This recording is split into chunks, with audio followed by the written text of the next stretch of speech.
and they point back over to the toilets that were out in the open. I'm like, what in the world? Yeah. Oh, it's like that. It felt like to me it was that kind of that crazy, this week at moments when you look out to the world, you're like, oh God. Yeah, and when you have these dreams, Janine, what you have to realize, and I've been doing dream work for a while there. When you have these dreams, you have to realize that that dream had nothing to do with you. It's what in ancient tribe, ancient culture, particularly back home, they call this, I had a big dream. It's something about the state of the world that your psyche, since we're all human, we're plugged in, your psyche is picking up. It has nothing to do with you or an internal process. Oh, okay. Well, that makes me feel better because the moment I wake up and I have these dreams that are so out of character, that seems to be related to nothing, I know that it has nothing to do with me. Because I know my dream world, I know my dream landscape, I know the issue I'm dealing with. When these big things come in that are so bizarre, it's not me. I am picking up something in the background. Like before 9/11, I had a dream on September 4th, morning of September 5th. I had a dream about exactly what was going to happen. And I knew that day I was leaving to go to Italy. That morning, I called my friend Pat, my buddy, and I told her the dream. And she's like, this is a big dream. I said, I know. So you should analyze it. I'm like, yeah. But I have to catch a plane. I have to fix my bags. I have to make sure my passport, my money, everything is in place. I completely forgot. It was not until the day of, I had just come back with 2 bags of shopping. At the time, the dollar was very strong in Europe, I had money, and I was buying leather. I came back to the hotel, and then everybody's looking crazy. I turned on the TV in my room, and I'm like, "This is a movie? What am I watching?" And my friends, I have a friend, American friend. I was in Rome, in Florence. I called her. I said, "Judith, what am I watching?" She said, "Pierre, what you're watching now is a delay. Both towers are already down." I was in shock. And then all of a sudden the dream came back. I remembered. So when you have these big dreams, a lot of times some of them are premonition, some of them are futures that are still not decided. That was a future that was decided. Sometimes there are futures that are not decided. There are people trying to find their way and trying to figure out where they are. I don't know if I told you this. I had a dream just last week that a bunch of women in my life that I had known from back home that I consider to be auntie, they are not blood related, but they are elder women that I consider to be very important in my life. Like my brother's godmother that I always call auntie. We all respected her. We would spend time with her. She loved all of us. These kind of women. And they were all coming in my apartment, one after the other, wearing cocktail dresses, evening gown, full evening gown with matching mask. One of them was wearing a kind of turquoise sequence dress, kind of slightly backless, with a sequence mask matching. And she walked into the apartment. I said, come in, have a seat. And I remember even in the dream, I'm like, this is a beautiful mask, but what is she? I tell you. What is she doing wearing a mask? Wow. Because I remember her in Haiti, not the mask thing was not there. But in my dream, all of these characters from my past were coming in female. They were all female. And they were all wearing long cocktail dresses. All of them were in matching masks. They were coming in. And and I woke up from the dream.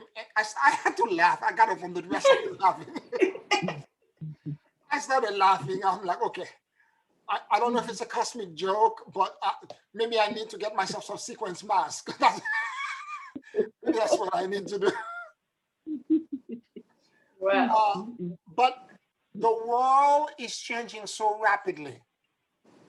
The best way to describe it is that it feels to me at times that I am going to an emotional kaleidoscope, because things are constantly changing, and the map, what I thought I got together that day or within 2 hours, it should begin to shift. And it keeps shifting, and it keeps shifting, and it keeps shifting. And it's kind of like, on the one hand, terrifying. And I keep thinking, maybe the practice is not working. Maybe what I'm doing is wrong. Maybe I need to remember where I'm, and the part of it also, and this is almost a year now, we've been more or less in lockdown with this virus and this COVID thing. And there is this wear and tear that's connected to this length of time of all of us being sequestered to one form or another, and having to flee and run away and be physically, emotionally, and psychologically agile, losing people, losing freedom.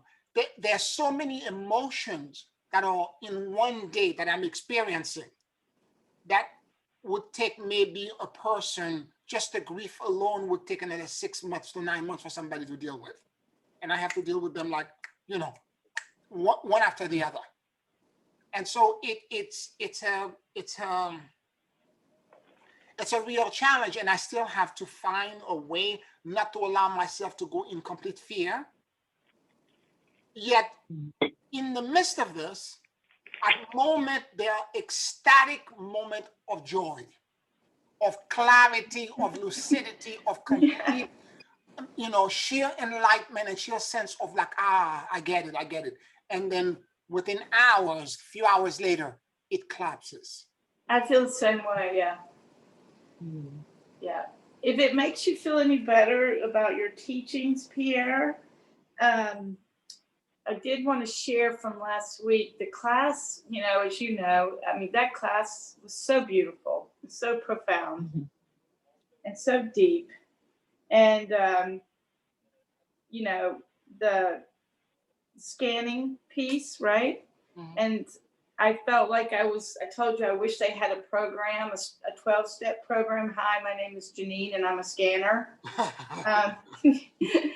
But I have to say that I don't know, and I'm almost to say it, you worry, but also I guess in the 12-step program, they tell you if you say it, it usually means you'll complete it. But I don't know what's happened. I had like a spontaneous healing or something, but it's just been a week. But I get a 1 week sobriety. I don't have any desire to scan. And if I am going to scan, or if I think it, or I don't even, I'm like, I don't want to. I don't know. It's something has shifted in there. I hope it was spontaneous. Sure, it'll maybe come back. I don't know, but it's I've never had such an experience where I literally almost in the moment can catch it or feel it and go, and when I shift it, I feel joy. Maybe not that second, but it leads to me feeling lighter or something freer.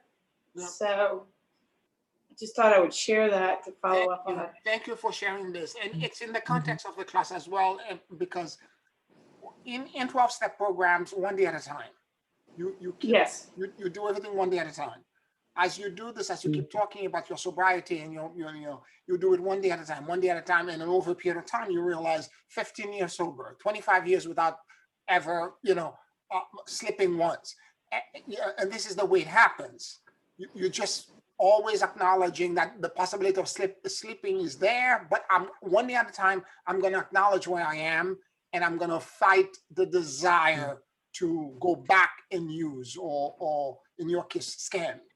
So the thing about it is that a lot of us are scanning now because of the uncertainties that are going around us. There's so much that's going around that's so chaotic That's so, you know, COVID, new variant, new this, double mask, vaccine or not vaccine, that or the other. There's so many things that are going on that seems to be completely chaotic, okay? Job, security, food insecurity, all kinds of things that people are going through, trying to figure out and navigate what's gonna happen to them and to their loved ones. And I just got the news today from my sister that a dear family friend just tested positive just a few hours ago. She's this lovely, we've known her for years, lovely, lovely, dear friend of the family. She spent Thanksgiving with us, okay? She's that close. She goes to the rest of her family, and then she comes to us and we all gather. She has her gift under our tree. You know, this is the kind of closeness we have with her. And so it's you know, we're sending prayer. She's asymptomatic, but she tested positive. And so we are, you know, she has to stay home and monitor, and there are all these herbal stuff that I had spoken about that she's taking, including the artemisia, the zinc, vitamin D, and a high level, high dosage of vitamin C. And if you're taking this kind of regimen, as you know, you're able to build up your immune system and all that and so on and so forth. But she says she feels fine, she's asymptomatic. So let's hope for the best. And as long as she remains in isolation, you know, whatever virus she may be shedding, she's not going to share with somebody else. And, you know, after if a number of days or 2 weeks, she can test again to see where she is, and until she's in the clear and she can begin to go back to work and do what she's doing as well. And again, when these things are, more and more people like this are happening, you feel like it's getting closer and closer to you. Yeah. You know, there's a sense of sheer panic and kind of like natural sense of survival, like, you know, fight or flight, or, you know, kind of like maybe I should run and hide somewhere, or, you know, for me, it's an instinct automatically double or triple on the vitamins. You know, be more careful, wear gloves, you know, these kind of things.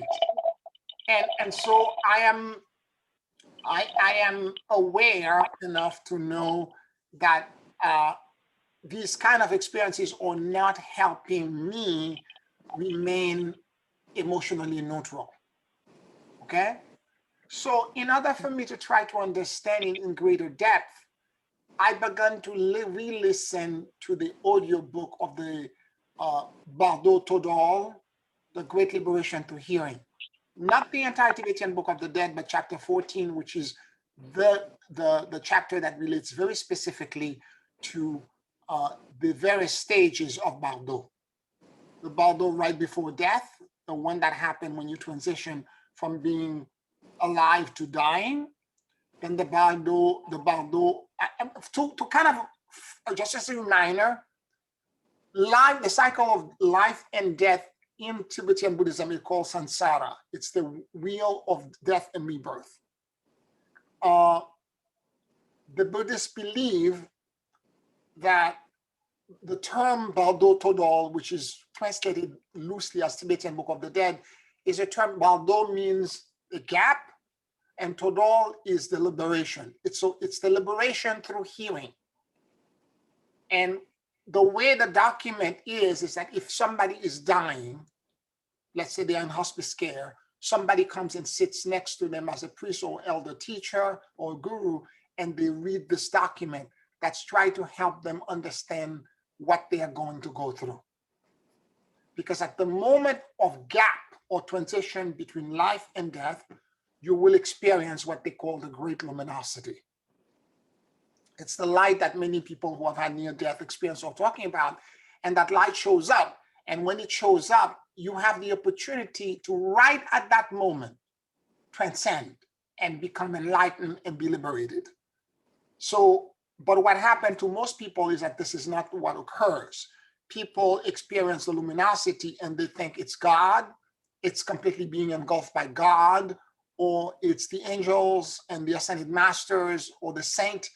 What they don't do is what the book keeps saying, to all of the, because it's a 49-day process, all of the stages from the time you die to the time of your rebirth, if you can't find liberation in between, all of those stages of every day, you have the luminosity will show up in some ways in your various experiences.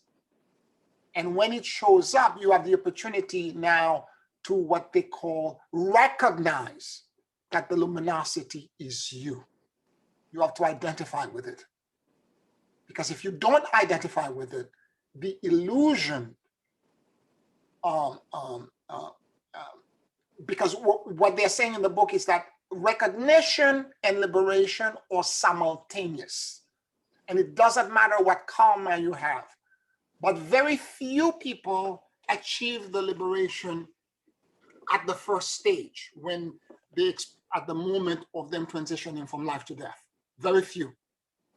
Only the great, people who had a strong spiritual practice, who practice a lot of surrender, are able to do this, or able to actually go and recognize it at that moment and go into illumination.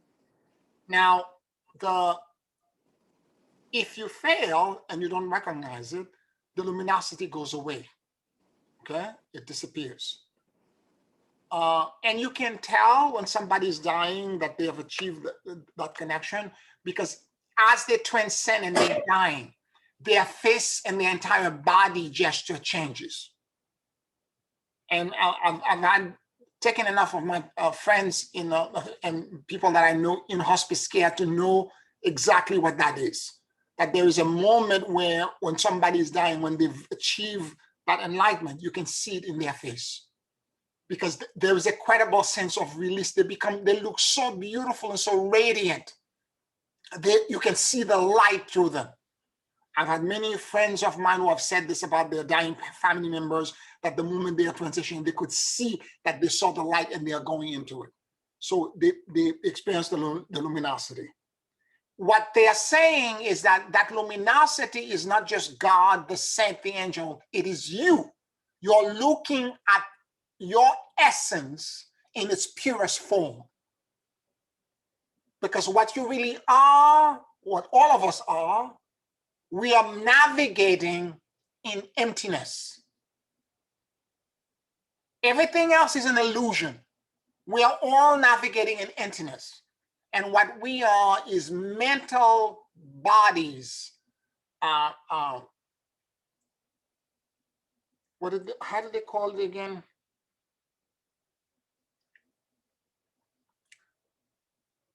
We are mental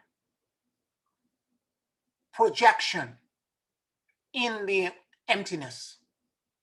And whatever pain, suffering, discomfort that you're experiencing in this life, physical life, in the Bardo of all kinds, Bardo of dream, the Bardo of rebirth, the Bardo of dream, the Bardo of enlightenment, whatever pain and suffering this is the term. We are just bodies of unconscious tendencies. That's the term that they use. We're mental bodies of unconscious tendencies in emptiness. That's what we are. Every sentient being is a mental body of unconscious tendencies. Everything is in its pure essence is empty. It's the combination of the emptiness and the light. Because where emptiness ends, the light begins, and where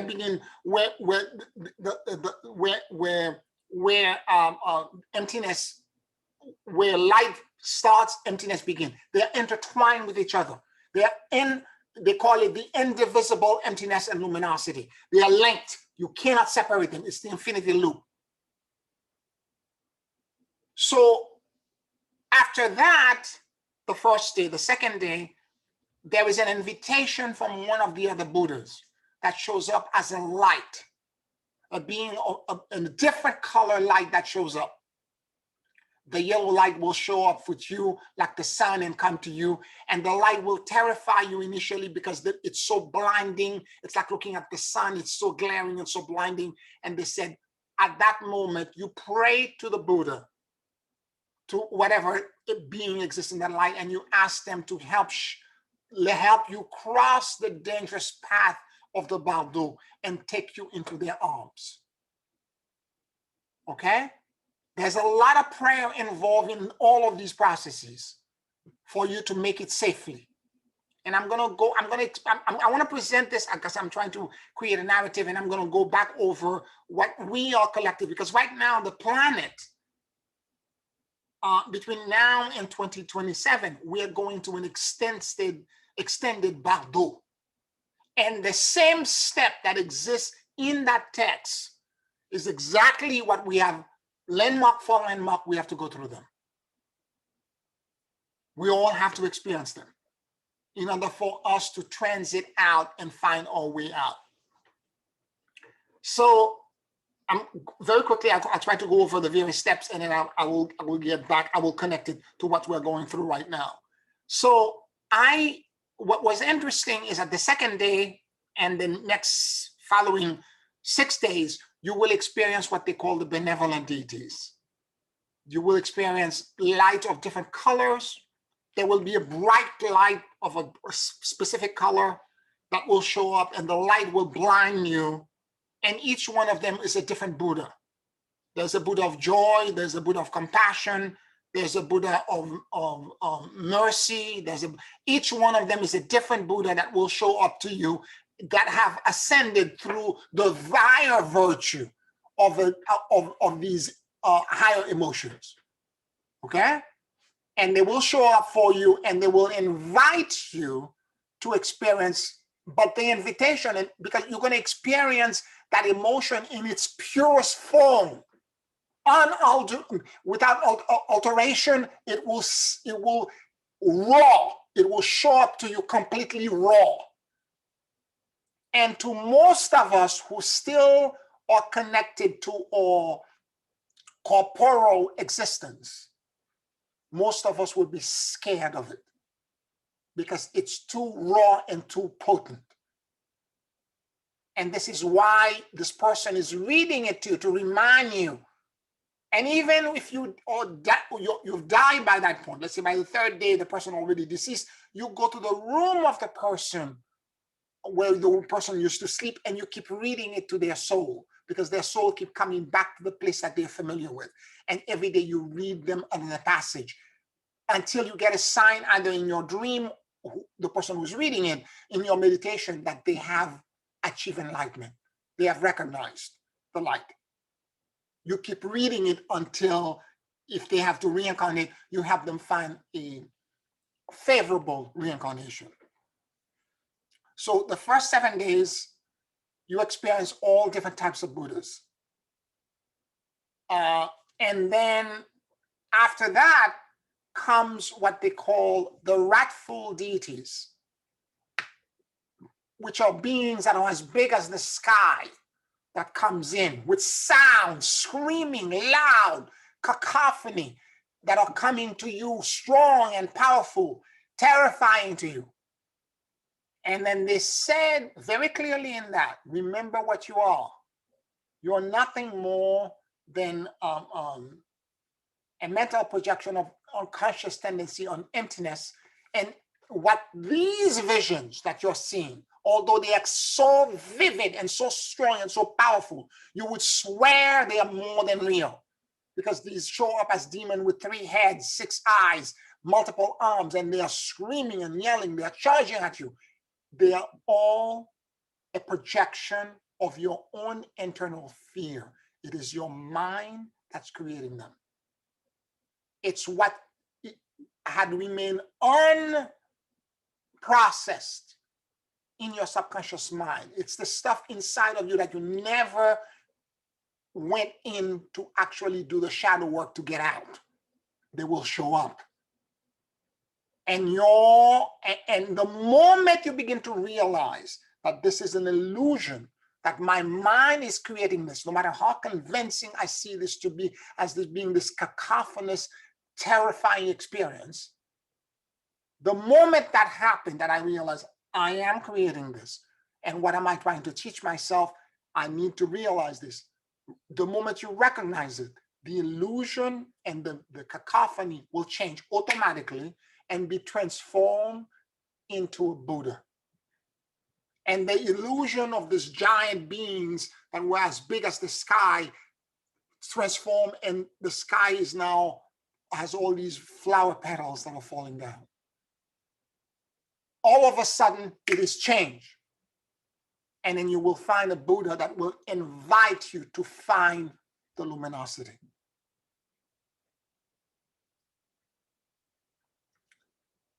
And I have to tell you that at the moment I experienced this.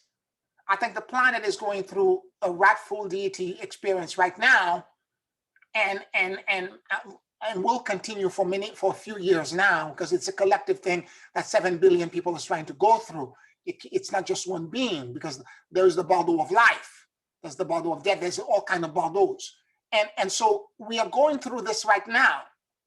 And I see this in the kind of the chaos that is abound, and we're experiencing things that none of us thought we would have ever seen. Not only in terms of sickness, in terms of political and social unrest, but emotional turmoil. We're being confronted with things that we thought, we were all safe and everybody was rational. We all play by the same rule, and the rules are there, and everybody else, all the rules are being thrown out. And things are in such chaos that at moment when I remember these teachings, and I go into a state where I recognize that all the things that I'm experiencing on the outside now that are telling me that these big monsters, be it COVID, be it whatever it is, storm, flooding, whatever it is, political unrest, financial insecurities, whatever the monster may be at that moment, if I can get to a point of realizing it is a projection of my mind. They keep talking about all the time in the section of the Tibetan Book of the Dead. Even if you die and you were ripped apart and all your blood were drained for you, you will not die. Because that illusion is created in the emptiness. And emptiness does not hurt emptiness. You are also emptiness. You are nothing more than mental and unconscious tendencies on emptiness. That's all you are. That's the essence of your being. And as a mental projection, you cannot die. Although the illusion of death, the illusion of all these things will create tremendous pain and suffering and fear. But it is an illusion. And that's what I have to keep reminding myself, because every time I think I'm successful, I've done it, I may be in it a day or two, and then the next thing I know, something even bigger happened, an even bigger illusion shows up, and for the next 2 days, I'm out. I'm struggling. I'm trying to figure it out. I'm trying to crawl out of a hole. I'm paddling.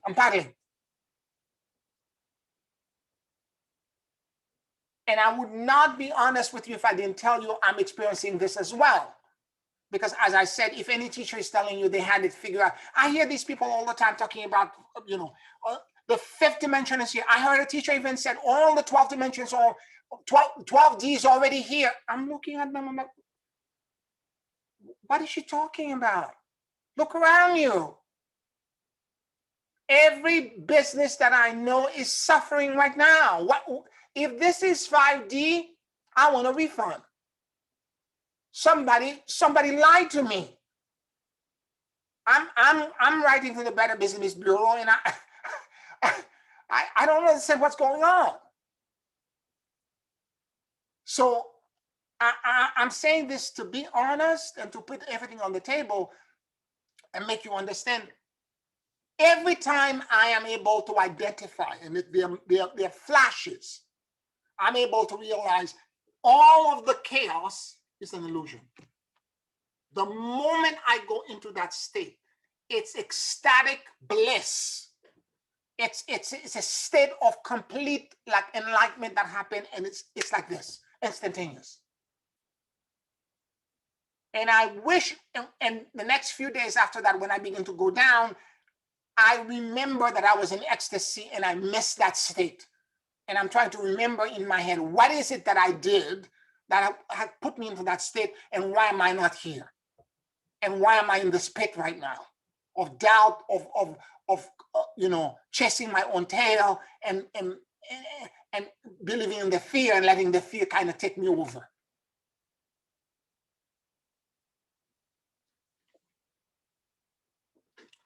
So I am now in a different state of awareness as I am trying to follow the teachings, because what happened, there was another, I forgot how many days of wrathful deity experience. Then if you still, every day you are being invited, the term used is so beautiful.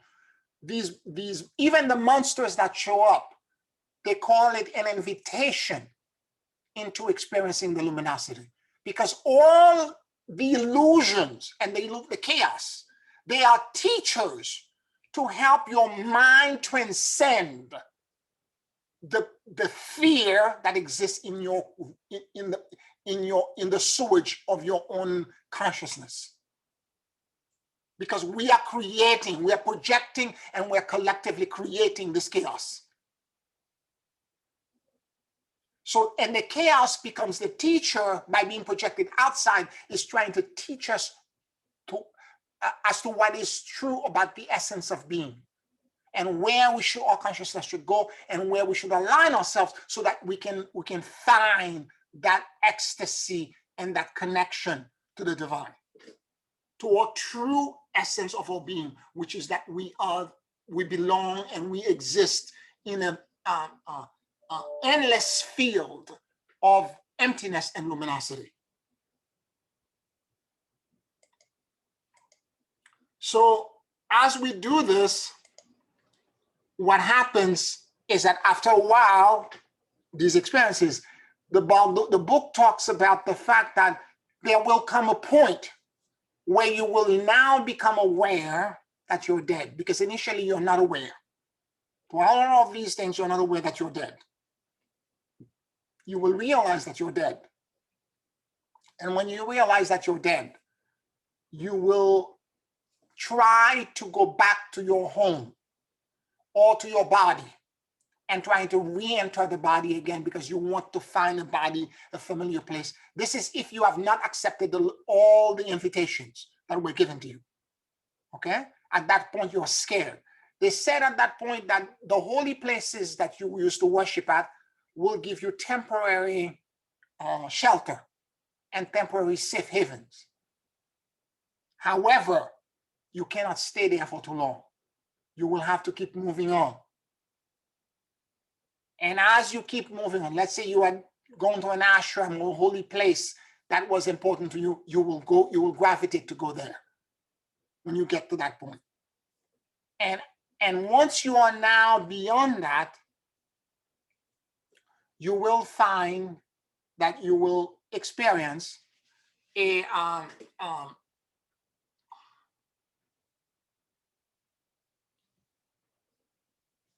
desire to try to enter into a body, searching for a way out. Because at that moment, when you don't have a body, when you realize you're dead, you're in terrible fear and pain of being discorporeal. You're trying to find what's familiar to you. You're trying to find what's known to you. Yet at the same time, they're saying over and over, when you're in the Bardo, your ability to have clarity and focus is 9 times more powerful than when you're in the flesh. That everything you think instantaneously you go there. You can travel anywhere around the world. You can instantaneously. This is why they keep saying, do not allow thought of rage, anger, and thought of or letting your passion take you over because you will gravitate to whatever. Let's say, for example, you notice, because you can still see the world, you notice that your family or friends are doing something that you're not happy about, and you get angered by them. You will attach and become a hungry ghost. You will haunt them. It will create, and it will be instantaneous, because if you let the emotion take you and you don't have enough emotional maturity, you will automatically find yourself moving in a different direction and become like a nemesis for them. So they keep talking in the book over and over again about have a kind of like moderation, and through if the person keeps reading to you what's going to happen to you, they set up a map for you, because you can still hear them. They set up a map. They said, you're going to experience this, that, and the other that day, and this is what you need to do. You need to do this, you need to do, with instructions on how to do it, right? Now, what I find to be really interesting is that they keep telling you all the time, and at a certain point, what's going to happen as this period continue, you're going to be trying to find a womb to enter into so that you can be reincarnated. This is the Bardo of Rebirth. Now you left the Bardo of death, you're going to come down to the Bardo of Rebirth. There was the Bardo of dying, there's the Bardo of death, now the Bardo of Rebirth. And as you're going to the Bardo of Rebirth, what's going to happen is that you're going to be attracted to the places where you're going to need to reincarnate. So you're going to see the country, you're going to see the direction, east, west, north, south, if you're going to reincarnate as a human. They keep saying all the time, the direction, the only direction that they said that you should go into if you're going to reincarnate is the south.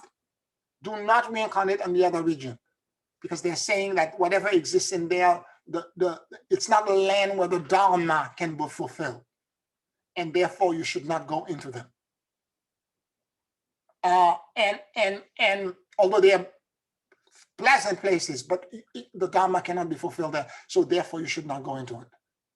So as the book continues, it even tells you that even when you see a tunnel or a womb that you need to enter into, do not trust anything that you're seeing before you enter into the womb, because your passion and your projection are going to blind you and make you susceptible to illusion. So when you're experiencing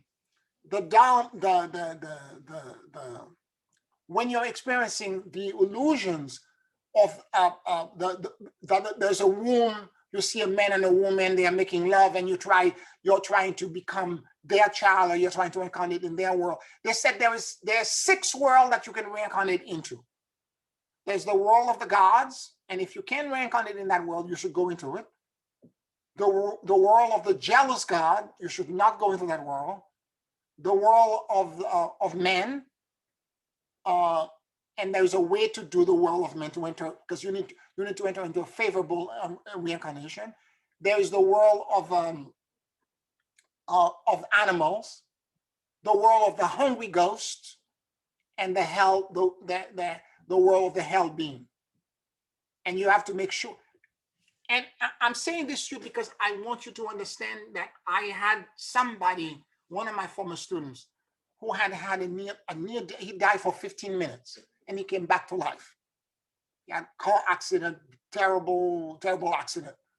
And when he described them to me, I didn't know that passage yet, but he described something exactly like this. He said he was crossing the street. The next thing you know, he doesn't remember. He remembered falling down. And then he woke up, he saw, he was on the street, but the sky was completely gray, and there were multiple lights, colored lights. And he was being attracted to go to different light. Not just the luminosity, he was attracted to go in different direction lights. And as they were describing the different colored light, one is white, the other one is yellow, one is red, the other one, green, the other one is blue. I remember him saying there were multiple colored lights. And as you try to make your way, and each of them is a different realm, and it implies different things. You don't want to reincarnate as an animal, as an insect, because you're gonna, it's a world suffering. If you're gonna incarnate in the human world, you want to reincarnate, and the way you do this, even if you're gonna accept the womb, if you see the man and the woman who's gonna be the mother and the father, what they're saying is that you have to pray at the very moment that you're going to enter the room. You have to pray to your teacher, your guru, or the Buddha of compassion, which in the Tibetan Book of the Dead is Amitabha. You pray to the Buddha of compassion and the Buddha of compassion consort. You pray to them and ask them, instead of seeing you, because whatever parent or family you think you're going to incarnate in, it could still be an illusion. So you pray to the gods and the goddess that you know, the higher power that you know, and you ask for a favorable reincarnation. You ask to be incarnated in a family of faith. You ask to be, in other words, because remember, your focus and your power to create things, because you are nothing more than a mental body of unconscious tendencies. You are a powerful co-creator. You're terribly disempowered, but you can create in an instant. And if you can focus your attention at that moment by praying and by asking whatever higher power that you have, you will be able to reincarnate favorably and go into the right womb and the right tunnel to take you into a destination that's appropriate for you.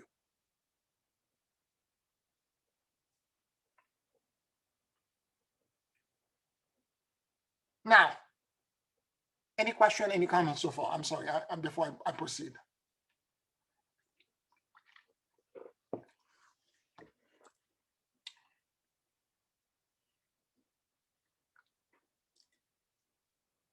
All right, I'm gonna shift this gear a little bit and take this whole quick,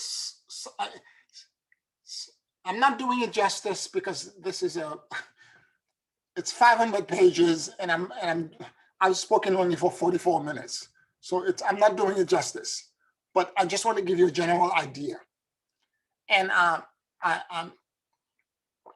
so here is the next piece where I'm going to insert it into what's going on right now. I really believe that the world right now, all of us individually and collectively, are experiencing the rightful deities, and also some of us, depending on where we are in the process of Bardo, some of us are already trying to shift into a vortex or a womb to go somewhere else.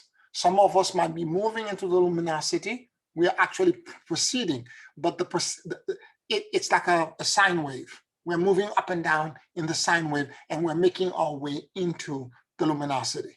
Others are going through a womb or trying to select a favorable reincarnation. Now, in the book, at great detail, that even if the womb is presented to you, because you are still capable, because you're, again, your mental body of unconscious tendencies. If you focus your mind, you can actually close the womb with proper prayer. If you pray to the Buddha of compassion or to your teacher, your guru, and as you pray, it will close the womb and let you stay in that state and still seek the luminosity. Because the way the book is written, when you're in that Bardo state, the only thing you should be seeking at all costs is to find the luminosity. Because otherwise you go back into the wheel again if you reincarnate. You should be seeking at all costs. So they show you all this technique, even if the womb, there are 3 or 4 different ways for you to close the womb. In other words, there's a doorway or portal that open up for you to transition into something else. They show you how to do it. If you focus on your teacher and you focus on your on some being that was connected to you, you will automatically close the womb, and you will be given an opportunity to find the luminosity. Yes, Janine. Yes.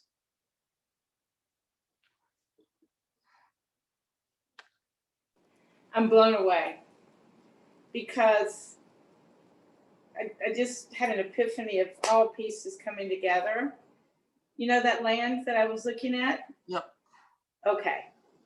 I think I even remembered saying it kind of felt like a womb. I'd go there and I could hear and I could understand, and it would talk, and I could feel its potential, everything. Okay? I think I even remembered sharing with you, but the thing that would bother me about that land was there wasn't enough light. Okay, so I would meditate and I would ask for help to know what to do about that land, and do I buy it, and at what price, and what do I do? And I would see the light of potential, but it would never be with the land totally. It would show me that I could see the light of potential. And so I didn't take the land, right? Because I felt that I was repeating something that was going to cocoon me and make me feel familiar, and that I was trying to create a new life. I was trying to create what I thought would be a new incarnation up here, right? And I just remember feeling like relief. Why am I sharing something personal like that? I mean, you know, hopefully others will get the thing. I remember I knew it was a huge grace, and I knew it was, I opened light, but it wasn't, it was for somebody else to step in.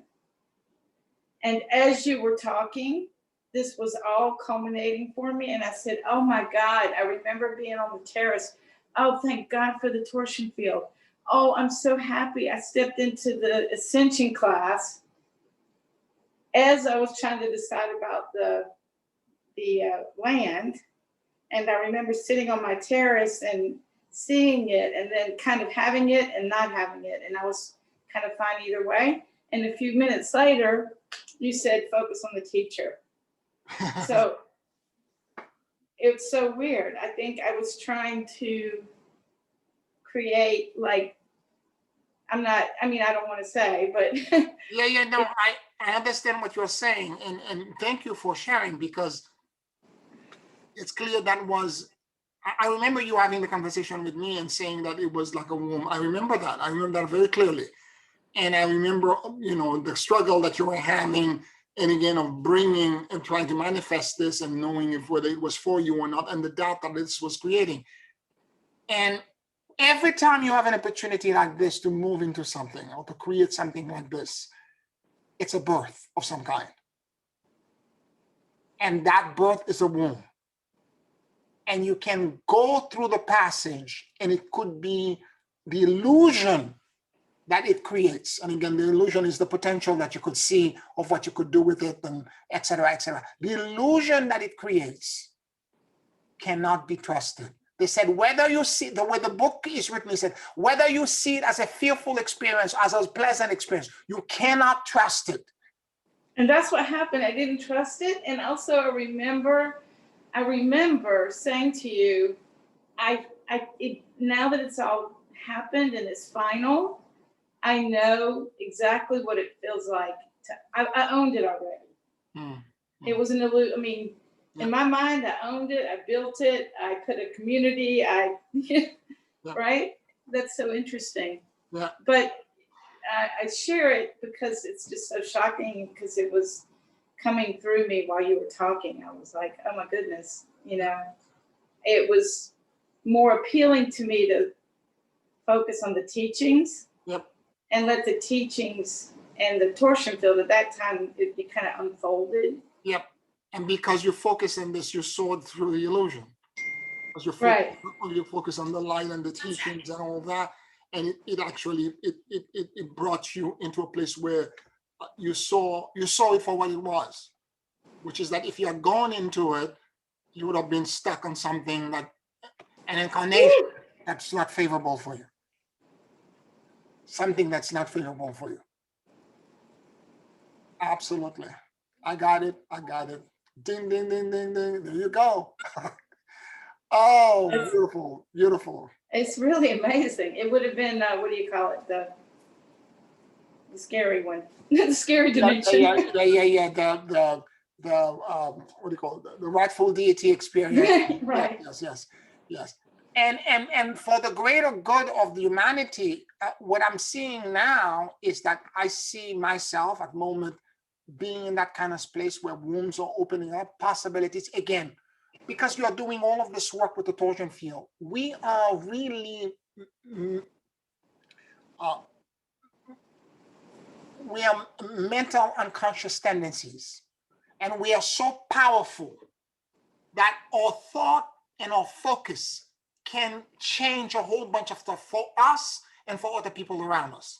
So we have to be very careful about our anger, our rage, and our passion. We have to be very moderate. We have to make sure that we remain calm and we don't allow strong emotion to overtake us, because it's gonna, not only will we damage ourselves, but we're gonna cause all kind of chaos. We're gonna make the room shakes. We're gonna do all kinds of damage, not intentionally, but because we've done all this work. This is where you are. And so I'm seeing this right now, and I'm gonna go a little bit even deeper, because there are other people who are ready to go into the new incarnation, and they're already seeing the womb. I've known so many people who are, recreating themselves, rebranding themselves, redoing other things, etc. And so, and they're moving into it. And now this is the reason why so many of us are confused. I know people who have already done this since last January, and they moved into it, and they're recreating themselves and rebranding themselves and redoing things. And then now they find that what they were recreating is not working. And at the time they did it, they were convinced this was the answer. And they're completely destroyed and shocked, finding that they have to figure out a different thing to do, because whatever it was that they went into did not pan out. Given the state of the world, and more pieces are getting moved, shifted, and all of that, they can't find their way. And thus the confusion, thus the chaos. They're thinking now, I don't know what to do. I just changed everything and moved everything and shifted all the pieces on the chessboard. And now I'm seeing that I can't do this. The game is not even chess now. It's checkered. It's something else. So what do I do now? Do I move everything again? And I'm seeing a lot of people and thus depression, suicidal thoughts and tendencies, all kinds of things, because they're in pain and suffering. In plain sight, the steps of that Bardo described in that book, people are experiencing it in the open. I'm seeing it so clearly. My clients are talking to me. My friends are talking to me. I know a lot of spiritual people, healers, coaches who are experiencing it right now. I see a lot of people as well who had, again, in the bifurcation and the polarization, who believe either on this side or that side, and whatever place it landed them a year later, they realize, wait a minute, this is an illusion. What I forfeited my spirituality, my alignment to light for this cause, thinking that I was doing something good, and it's leading me somewhere that's completely dark. What did I do? The womb. You cannot trust it. This is why you have to be in prayer. I remember in all the channeling, the first thing the Galactic Christian Council, this is since 6 years ago, talking about, the first thing, coping mechanism to deal with this, make sure that your connection to the divine, however you perceive it to be, your higher power, your God concept, is cultivated to the max. Because that's the only thing that will be solid. Everything else will crumble. And if you don't have that connection and that relationship and that bonding with that higher power, you will not be able to navigate this. It's unfortunate that for most people in the world, they don't believe in a higher power. And because they don't believe it, a lot of people, I know people who are part of the so-called light community and so on and so forth, they are powerful intellectual. But in terms of them having a real spiritual practice where they meditate and they pray, they know they have a lot of intellectual information, which is all frontal lobe, thing. But for them to have a real spiritual practice, a lot of them don't have it. And when you're asking them to have the spiritual intelligence to surrender yourself into a higher power, they can't do it. And I'm talking people who have written 14, 15 books. Very popular, very known. I know several of them, but they cannot do this. And if they cannot do this, they will end up into the wrong womb. They will end up in the wrong place. They will travel into the incorrect territory. And so one of the things that I'm very aware of, and I'm seeing it so clearly, that if you remember, I had spoken in the channeling, not the recent one, but it was mentioned as well. The 3 days of darkness, the idea that our galaxy is a flat galaxy with 100 light year across in thickness, not no star above, no star below. And we're in the middle for most of the time. But at times, we wobble up as the planet and the solar system, as we rotate around the core. We don't just rotate in a flat axis. We wobble up or down. And as we wobble up and down, we face the galactic light directly, and the light of this galactic equator is truth, authenticity, and transparency. When we face the light, something interesting happens. The pole will reverse. Scientists are saying now, they don't understand why, but the planets seem to be spinning faster. There are all kinds of things that are going on, and it looks like the pole of the planet is reversing at a much faster rate. Like 10 years ago, they said, oh, it's going to take 10,000 years for it to happen. But it looks like it's going to happen imminently. Okay? Moreover, it feels like we know, for example, it's a complex picture because we know now, for example, a week ago, not this Friday, just past last Friday, the Schumann resonance was at 6,000 hertz. 6,000.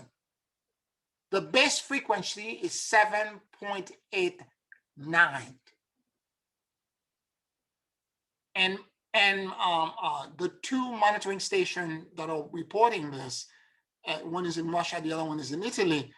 And they made because what happened is that the Schumann resonance measures, it's a differential between the energy of the surface of the Earth and the energy that exists in the ionosphere of the planet.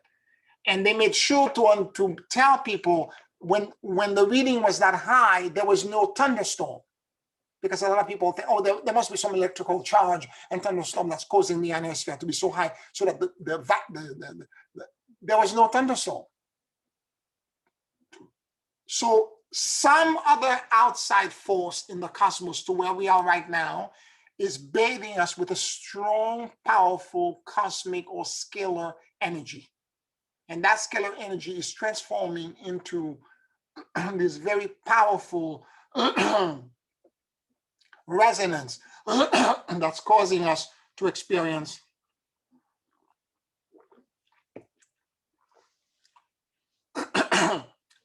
something quite extraordinary.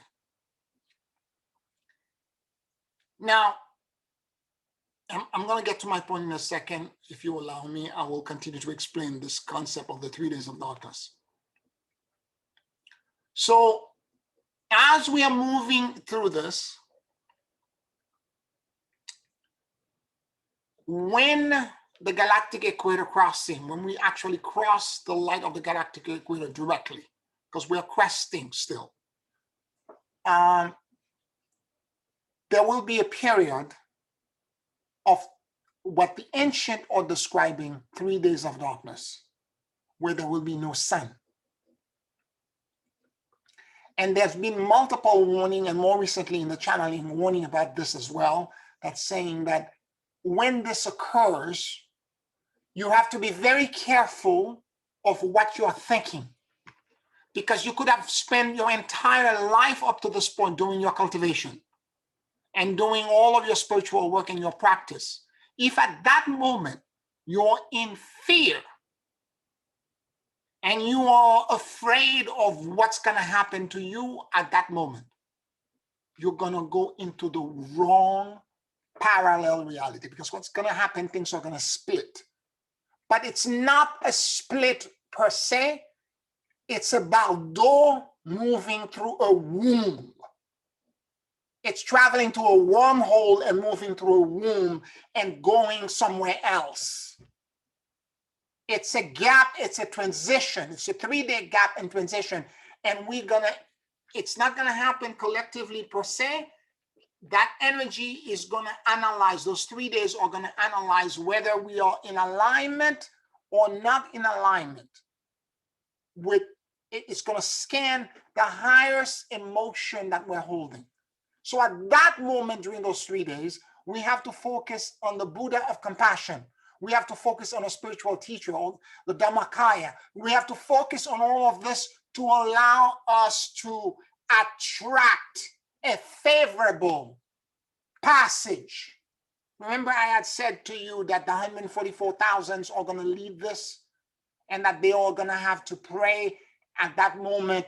As the 144,000 will already be in their Buddha bodies, in their ascended bodies, and we're going to have to pray and pray and ask the same way the 3 million Jews that were standing on the side of the Red Sea prayed together overnight and asked for safe passage.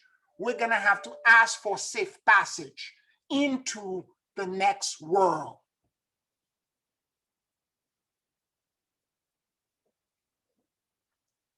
Again, prayer is the key. Prayer to your higher power is the key. The cultivation and the relation.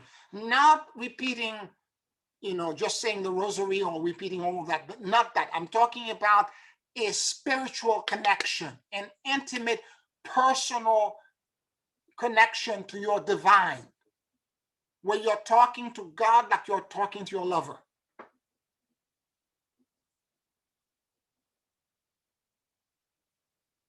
And when you have that relationship, you will attract, the womb that it will take you through will take you into the proper state, because there are multiple parallel worlds that all will be accessible during those 3 days, during that darkness.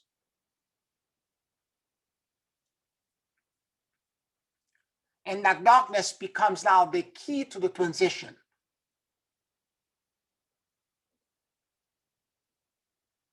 And you cannot trust the fear that this is going to generate.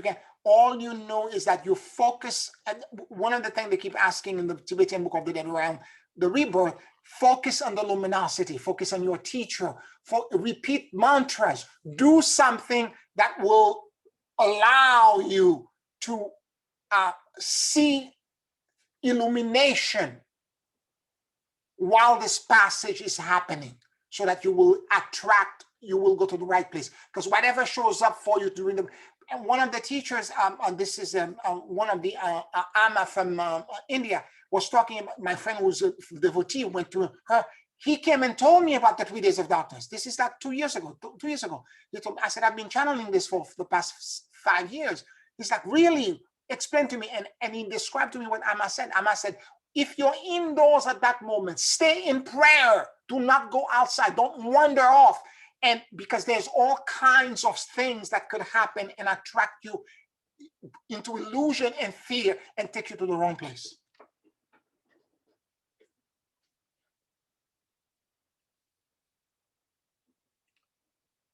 Now, this is the actual passage. But as we know right now, all of us, or many of us, are already transiting. Some people have already left and have gone into the wrong place.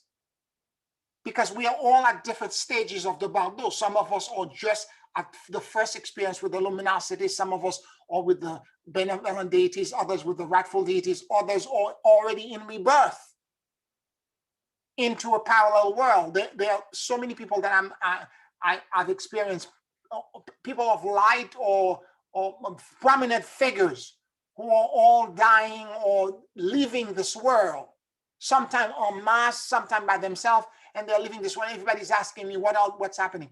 They've already made their choice. They chose to exit already. So the exit, the main exit collectively will happen. The complete divergence will happen during the 3 days of darkness. But people are already exiting. So when you find yourself faced with the potential for create something else, to move into a new career, to move into something else, there will be, this is the womb and the tunnel that the Tibetan Book of the Dead is describing. And you cannot trust the potential for greatness that exists in it, nor the fear that it may be projecting. And sometimes it's a bit of both. You have to completely at that moment pray to your higher power as you're approaching this tunnel of this womb and this tunnel of creation, and allow yourself to move through it with the light of your higher power with you. And that will take you into a favorable place. As I said to you, I know too many of my friends who have recreated their entire business, and because so many people's businesses collapsed completely because of COVID. And they have recreated themselves, and in less than a year, they realized that what they thought that they were going to do with the level they were at or whatever, it's not working out. Because they choose something that was covered with illusion. And they need now to understand that they have, when you're going through this and you have the doubts and the fear, the book is the thing that's common everywhere in the book. Every day, every moment, you have to pray to the Buddha of compassion or your higher power or your guru or your teacher and ask them for guidance. Because the passage in the Bardo is always perilous. Always perilous.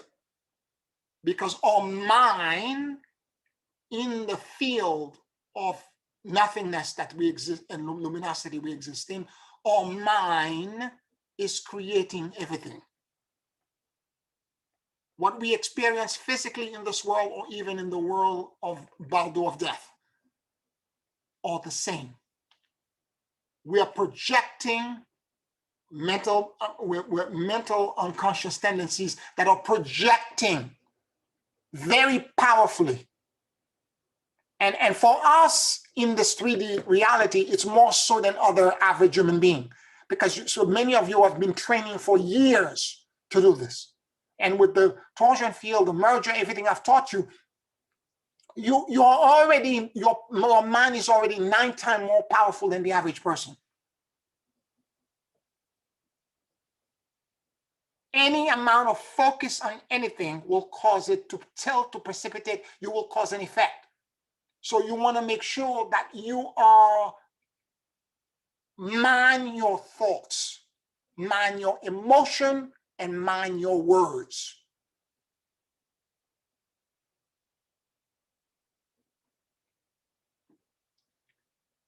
When 3 of them are combined together, you create instantaneously.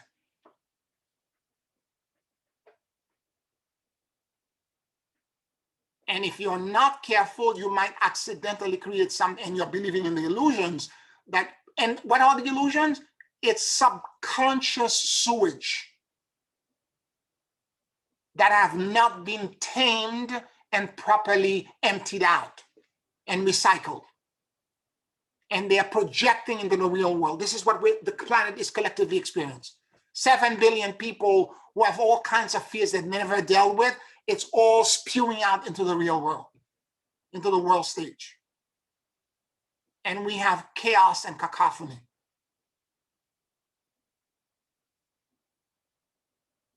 So for those of us who are the volunteers who are trying to help humanity and guide humanity into the proper state of awareness, it becomes our responsibility to kind of like find within ourselves a way to create, to have more clarity and to be more steady, to find a steady hand through what we're moving through. Because as I said, even for me, there are moments where I have clarity for about a few days or a week, and then after that, it's just like I fall somewhere and I'm like lost. I'm like, what happened? I don't know how I got there. I was fine. Like, what happened a day ago? Yesterday, everything was what? How? And I have to go back to the practice, go back to what I'm doing to get myself back into where I'm supposed to be.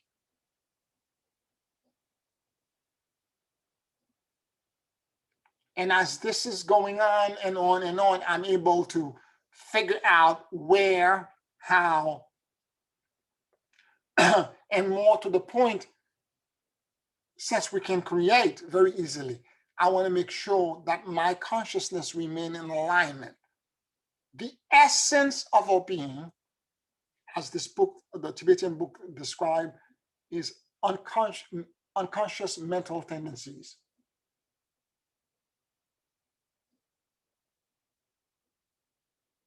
So as such, we're capable of doing incredible things. Because at the essence of our being, we are the emptiness and the luminosity.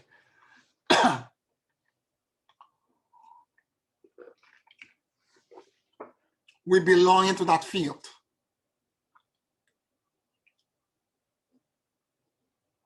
It's like a drop of water blending with the ocean.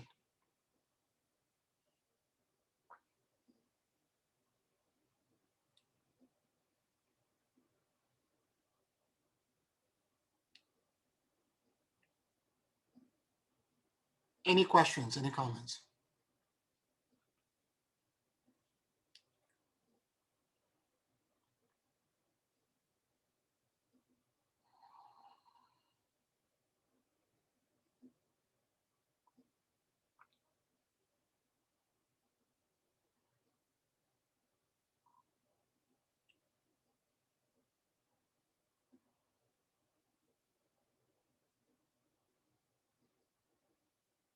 My hope is that you will walk away from today understanding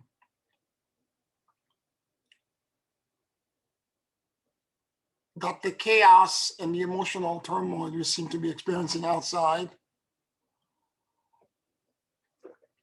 and the constant flurry of unknown that are showing up for you, or all of the illusion that exists in the Bardo, and that you will renew your relationship to your higher power. I know you're already there, but I need you to light more candles. I mean, you can do it physically or figuratively, doesn't matter. But what I'm saying is that renew in your heart the fervor that allows you to have that intimate connection. Because as you do this, it will suddenly begin to create for you a path. The illusions will drop one after another, one after another, one after another, until you can find a path.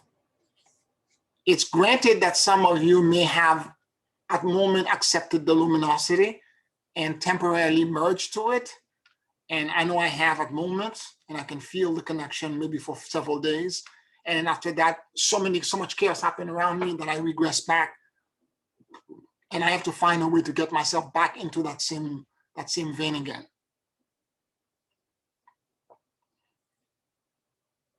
And prayer becomes the key.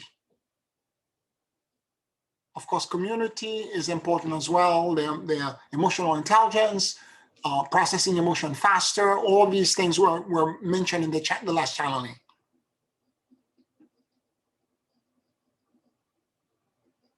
But if you're not in those states and you're not doing the practice and and unfortunately, even the people who call themselves spiritual light workers and all that, a lot of them do not have a real,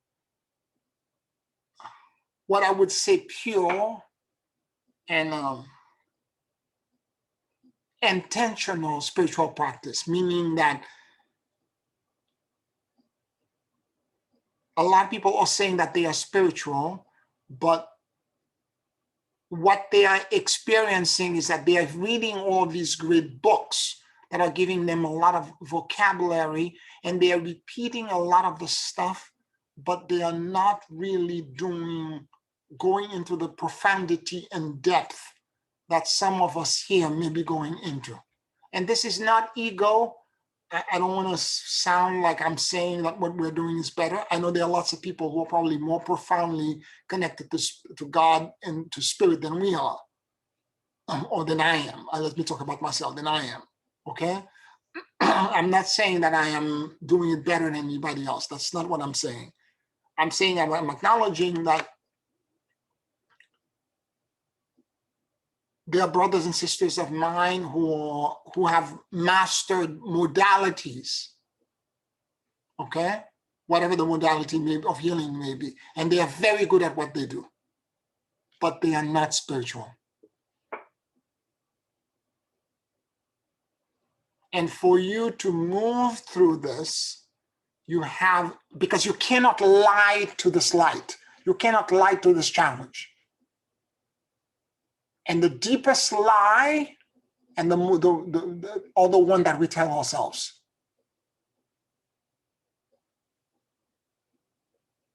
So when I hear people, I belong to several groups on mass media, and I hear people talking about, the 50 is already here. Somebody even mentioned, as I said at the beginning, the 12th dimension is already here.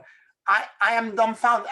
I don't make any comments. I walk away, kind of in my own head. I'm like, I have a problem with this, because I'm seeing pain and suffering and confusion everywhere. If this is what the 12th dimension is, something is wrong. Yes, at the moment I can feel myself elevate past the 50. Yes, but it doesn't mean I'm permanently parked in this neighborhood. And by the witness of all of the chaos that's happening around the world, that couldn't possibly be the landscape of the new earth. This is the transition. Demolition crew are there. They're taking things down. This is transition. It's not the new earth yet.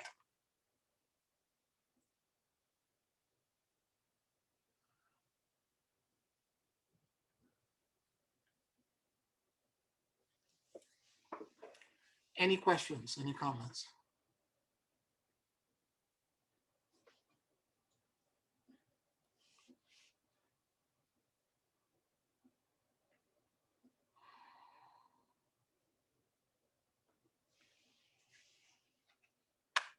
All right, let's take a 5-minute break.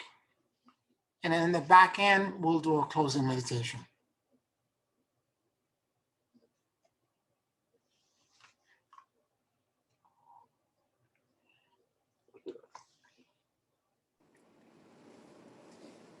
Pierre, do you think we'll get a warning before the 3 days? We will know. We will know. Because the magnetic pole will begin to reverse. We will know. We will know. Things are going to get very, very crazy. Much worse than they are right now. This is nothing more than the overture of the symphony. This is only the overture. Yeah. Any Anybody else?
Take a very deep and slow breath.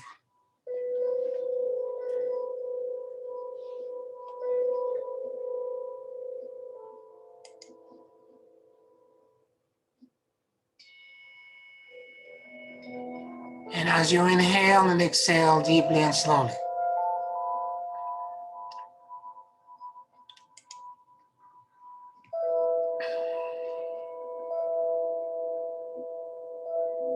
allow the universal life force that permeates everything to enter into your lungs.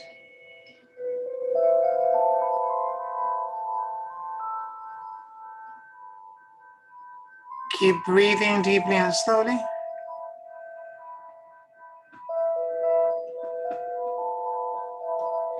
And let your soul and your awareness drop in the middle of your chest.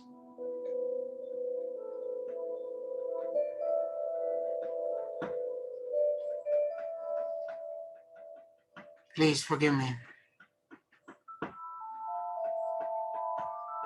I love you. And I let go.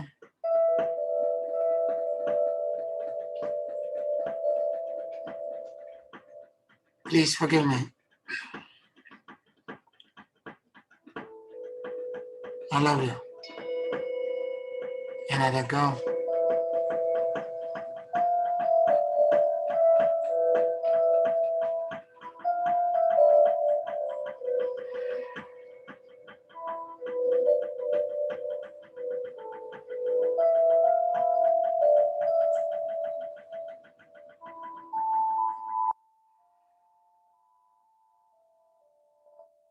Allow your entire consciousness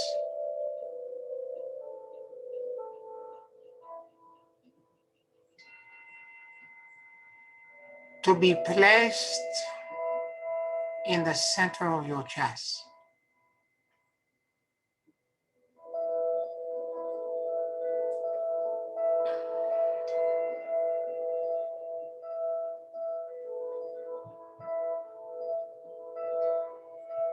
Please forgive me. I love you. And I let go.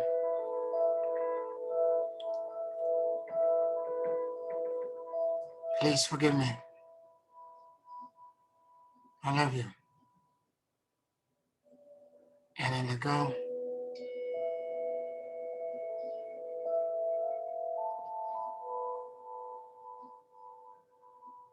Please forgive me. I love you. And I let go.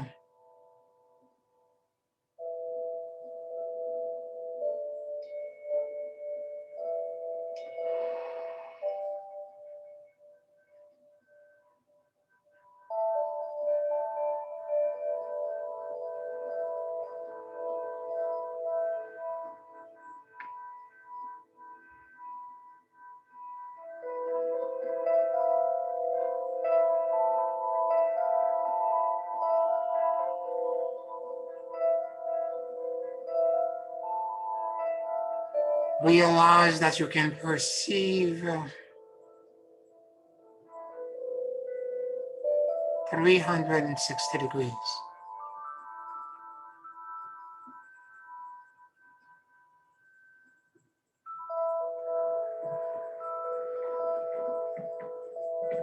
Without judgments.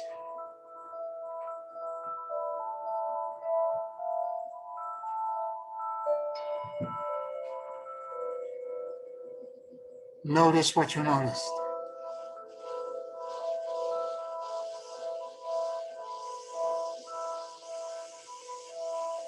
What kind of sensations,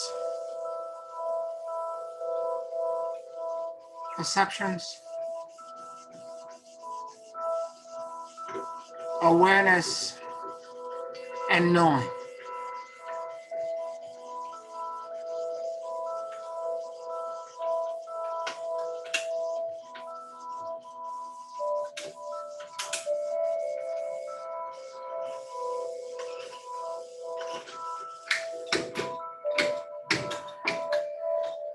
is this creating for you?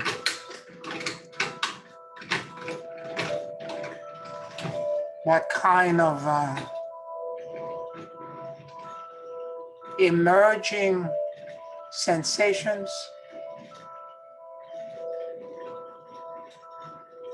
is the morphogenic field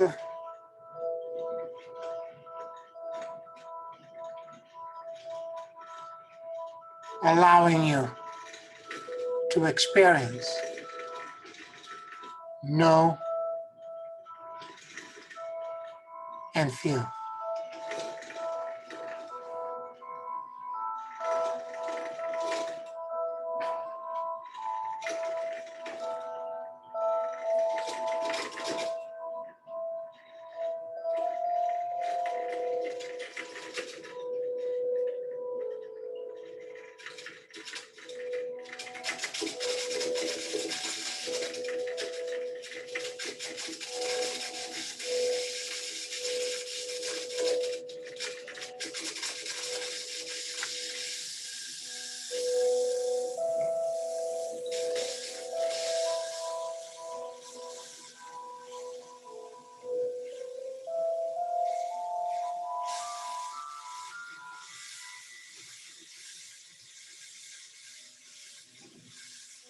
Keep breathing deeply and slowly.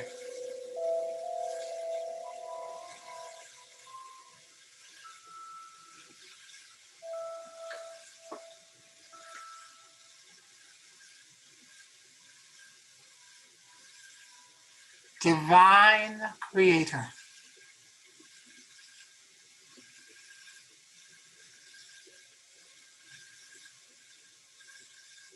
show me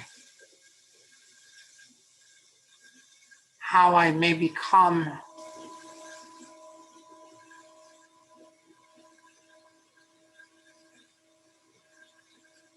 completely surrendered to your guidance,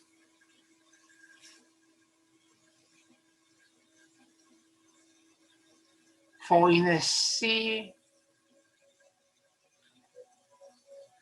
of great illusions,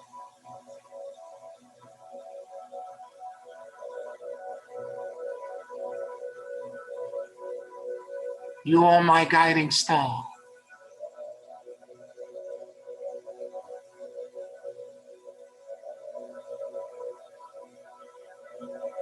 In the forest of errors,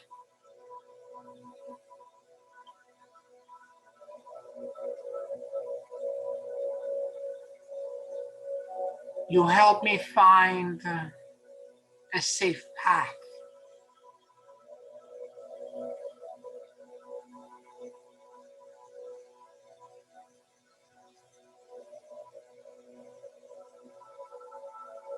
And in all war and battle, you surround me with protection,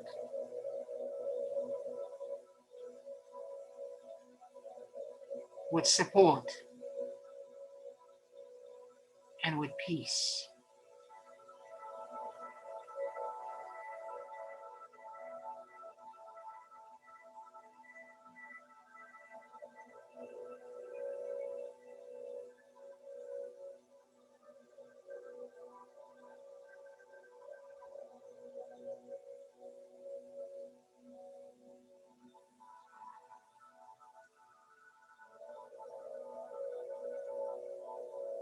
Lord,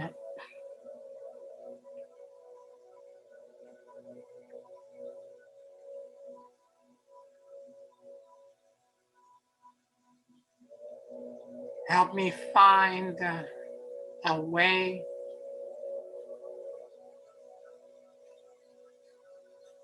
to be intimately close to your luminosity,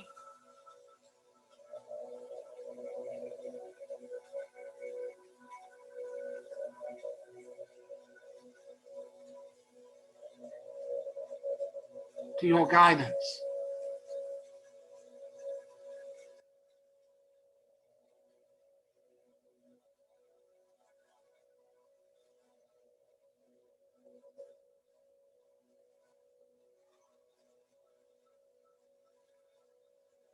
Dispel in front of me all illusions.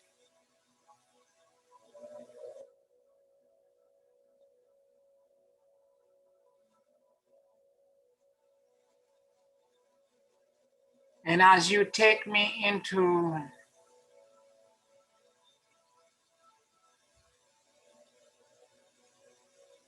the true essence of my being,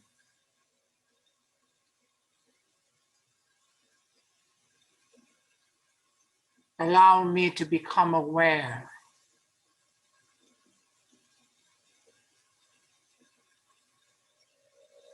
of my true nature. May I now become at one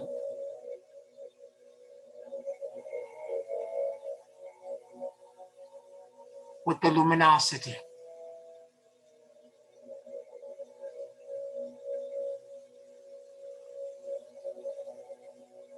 May all the illusion be dispelled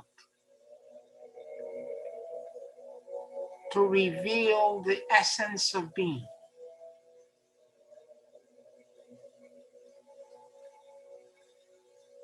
As I surrender and let go all fears, all attachments, and all controls.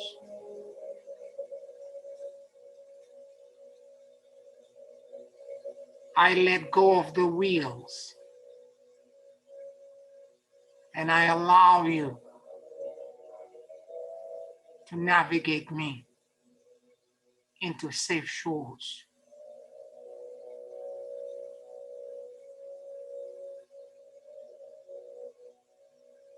Embrace me with your protection. Envelop me in your immense light and love.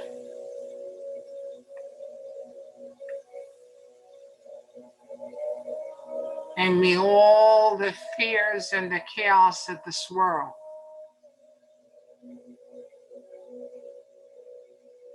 simply dissipate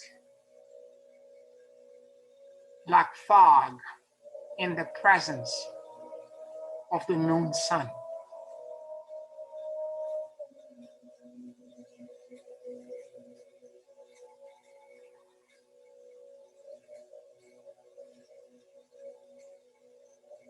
To you, Lord, and only to you, do I dedicate my waking moment, my life.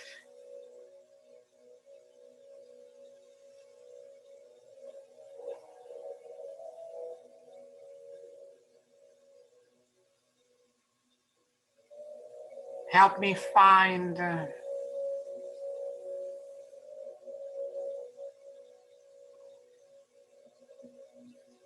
a way to transmit this awareness to the individuals in my circle of influence,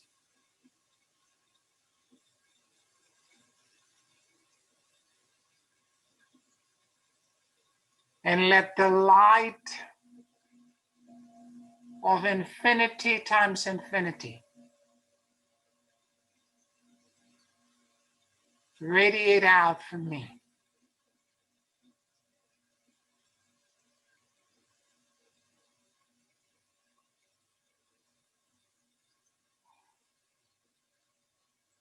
Giving illuminations, guidance,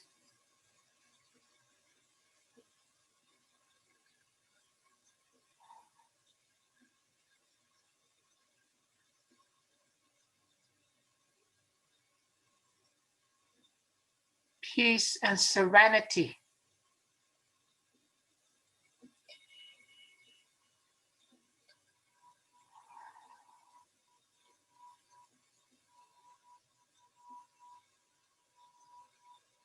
to everyone.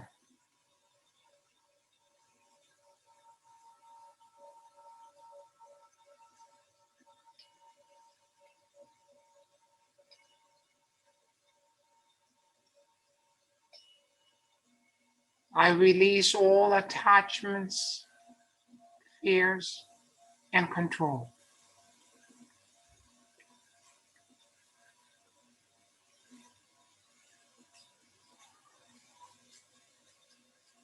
And I surrender to the great emptiness and endless luminosity.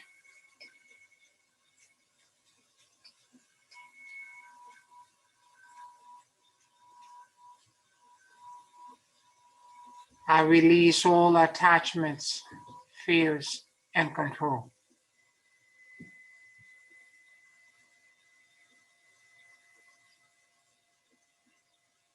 And I surrender to the great emptiness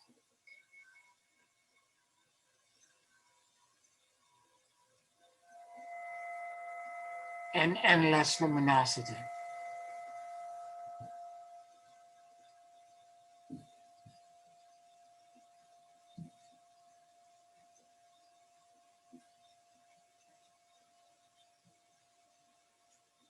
I release all attachment, fears, and control.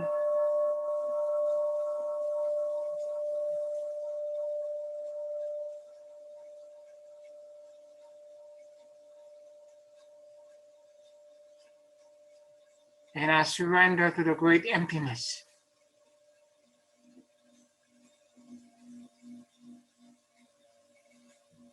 And endless luminosity.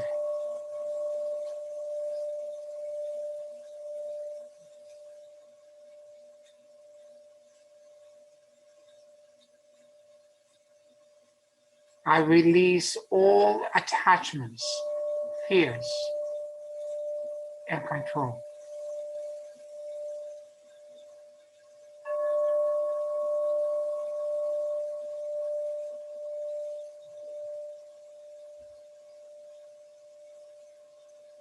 And I surrender to the great emptiness.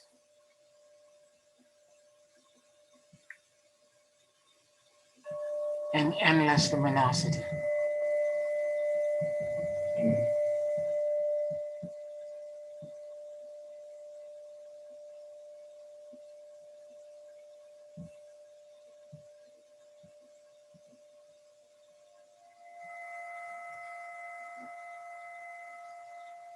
I release all attachments, fears, and control.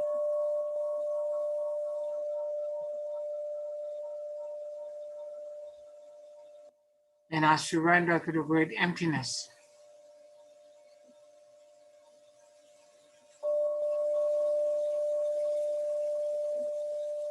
And endless luminosity.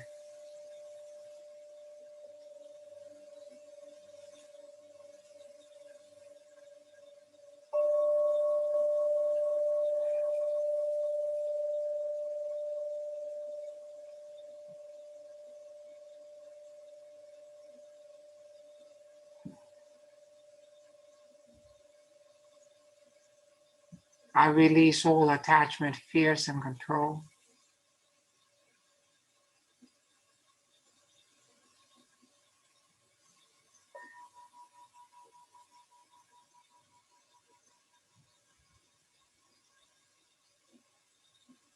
And I surrender to the great emptiness.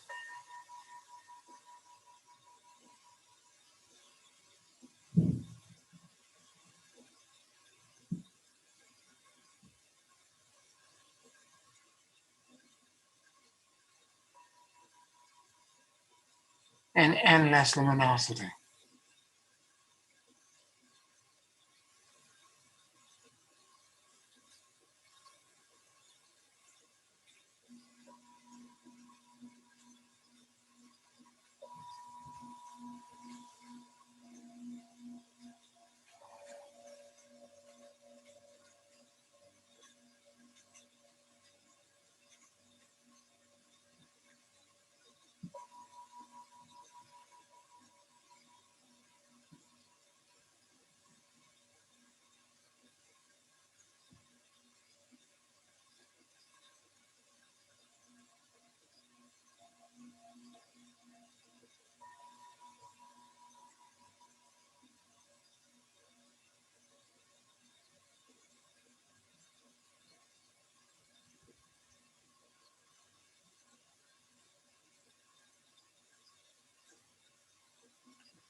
Lord, help me experience the world like you do.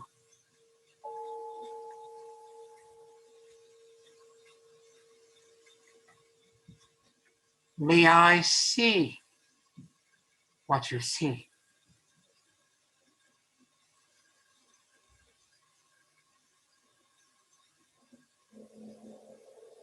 May I feel what you feel.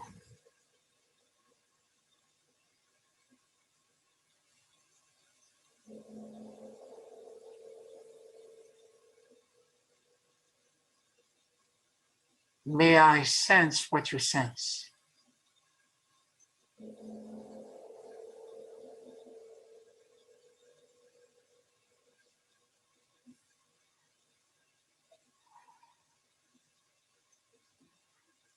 May I perceive what you perceive.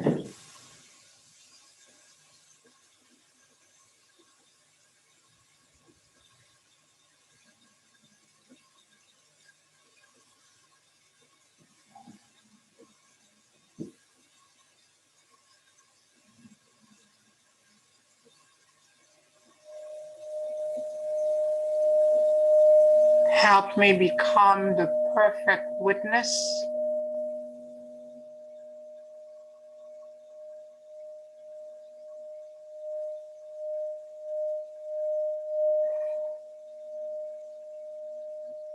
as I allow myself to enter in communion with this endless and vast and immense field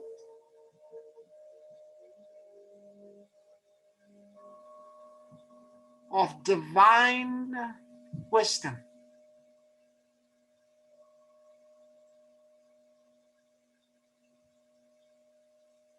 and celestial all-knowing. May my beingness transcend into the collective awareness of infinity times infinity.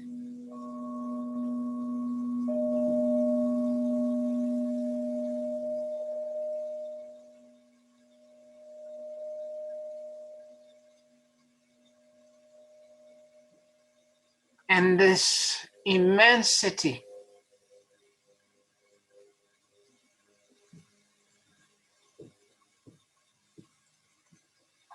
may I simply become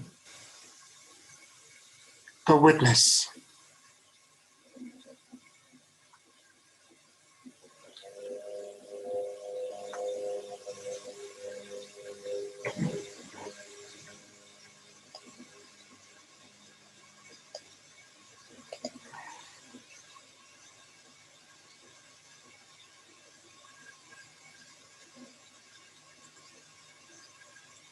Let me observe this perpetually renewal, exchange, expansion, and play.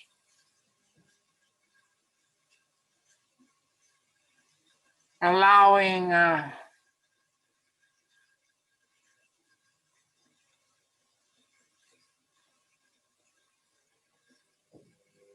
an awe of higher emotions,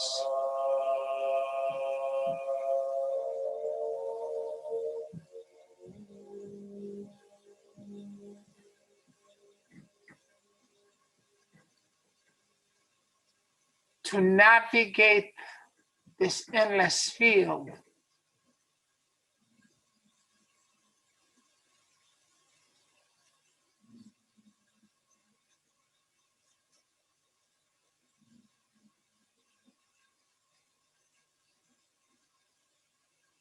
with super intelligence,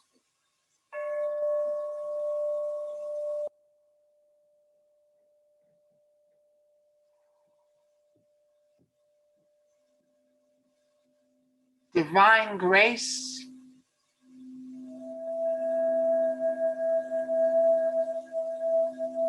and endless blessing.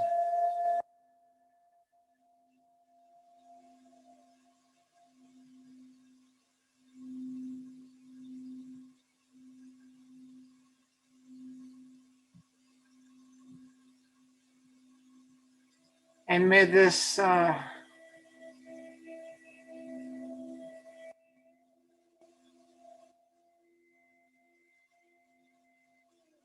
vast gift and this profound reverence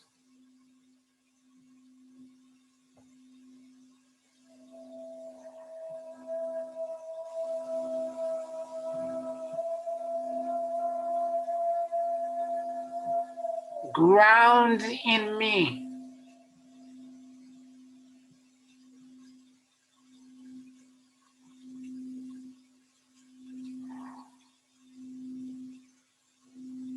the release of all cellular attachments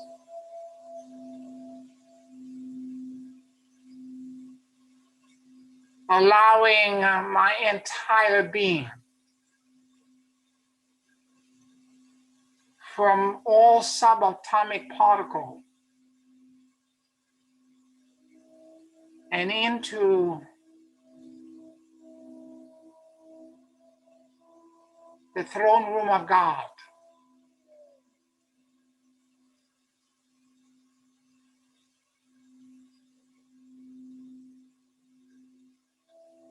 To ignite the biophotons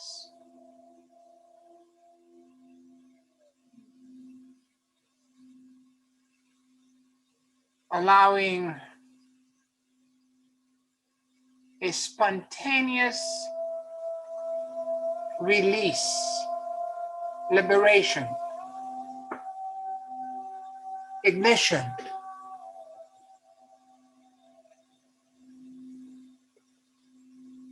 of my own luminosity.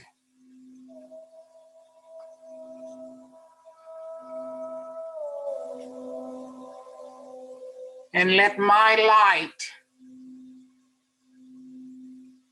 be added to your light.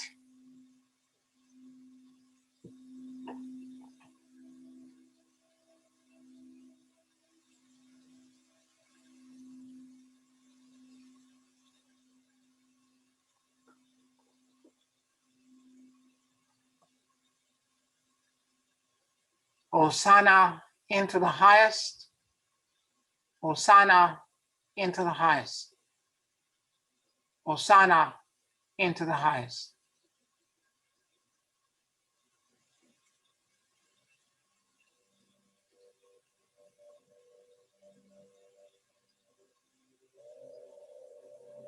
Take a very deep and slow breath.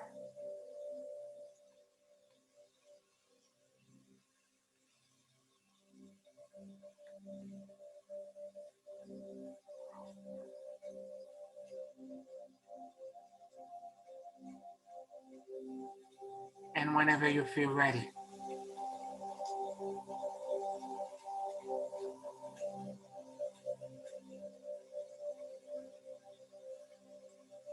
you can open your eyes.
How you all feeling?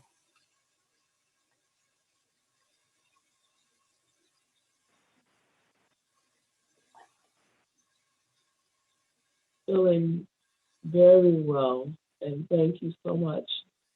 Wow, you took us through a lot tonight, a lot of territory, Oh, and it really was what I needed at this moment. Thank you. oh, you're welcome. You're welcome. And of course, again, that meditation was really profound again. Mm. Thank you. You're welcome. You're welcome. I would like to have a copy of this. I'm This sorry. is no. I said I would like to repeat it again. Okay. This meditation. Okay. Harry, I sent it to you. Okay. Thank you. Yes. Yep. Mhm. Thank you, everyone. Thank you so much. I know a lot of you are still floating, so I'm not going to say too much. I'm going to allow you to retire in your bliss. And I'll talk to you next week. Deep love. Thank you. Good night. Thank you. Thank you, Pierre. Good night. Yeah, good night. Thank you, Pierre. Good night, everybody. Good night.